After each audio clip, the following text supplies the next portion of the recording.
লহরিয়া মন্দির তো তোমাদের সঙ্গে শেয়ার করলাম। এবার চলো ঝাড়াবাড়ি যাওয়া যাক।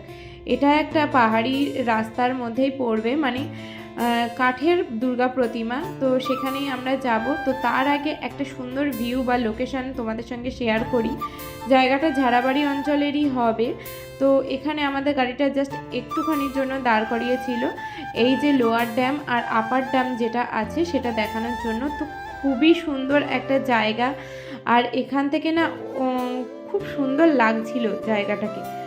আমরা এখানে বেশ অনেকটা এগিয়ে গিয়ে দাঁড়িয়েছিলাম, তাই হেঁটে একটু পিছনে আসতে হয়েছে। আর ওই যে দূরে দেখতে পাচ্ছ তার কাটা দেওয়া আছে, মানে একটা তার কাটা না, তো ওখানেই আমরা যাব। আর এখানে আমরা একটু ফটোশ্যুট ভিডিও এগুলো করে নিচ্ছিলাম। তো পিছনের জলটা দেখো পুরো নীল কালারের। তো পাহাড়ের ওপরেও যে এরকম নীল কালারের লেক থাকে সত্যিই আমার আগে জানা ছিল না। তো তারপরে আবার আমাদের বাস ছেড়ে দেয়, যেহেতু আজকে অনেকগুলো জায়গায় যেতে হবে তাই আর বেশি একটা লেট করা হয়নি। আমরা সবাই মিলে এবার যাব বাঁশের দুর্গা প্রতিমা দেখতে।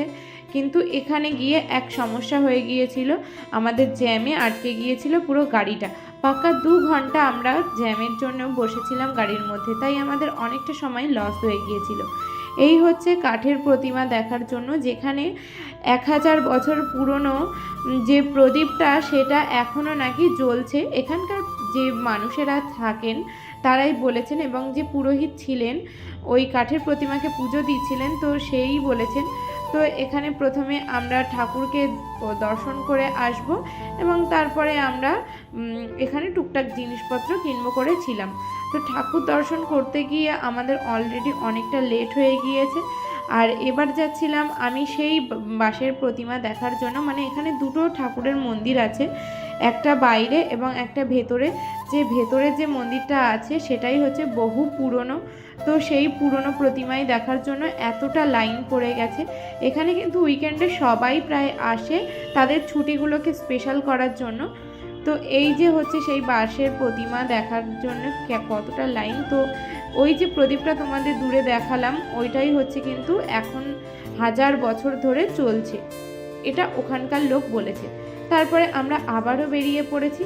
মাঝে আরও একটা লেক বা ড্যাম আমরা দেখেছি, সেটা তোমাদের সঙ্গে পরে আমি কোনো একটা ব্লগে শেয়ার করে দেবো।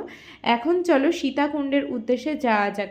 রাম যখন বনবাসে যায় তখন অযোধ্যা এই পাহাড়ে এসে বসবাস করেছিলেন কিছুদিন। তখন জলের জন্য তাদের প্রাণ ওষ্ঠাগত হয়ে যাচ্ছিল। তখন রাম বাণ নিক্ষেপ করে এবং একটা কুয়ো থেকে জল তুলে তারপরে তারা পান করেন। তো তার জন্যই এটাকে সীতাকুণ্ড নাম দেওয়া হয়েছে। আর আমাদের কিন্তু গাইডম্যান একটা খুব সুন্দর ছিল, মানে একটা ছোট্ট বাচ্চা। তো সেই গাইডম্যান তোমাদের সঙ্গে নেক্সট ভিডিওতে আমি পরিচয় করাবো, সেই গাইডম্যানের নাম কি, তার বাড়ি কোথায় এবং সে এখানে কি করে। তো এই ভিডিওটা এই পর্যন্ত। কেমন লাগলো অবশ্যই কিন্তু কমেন্ট করে জানিও।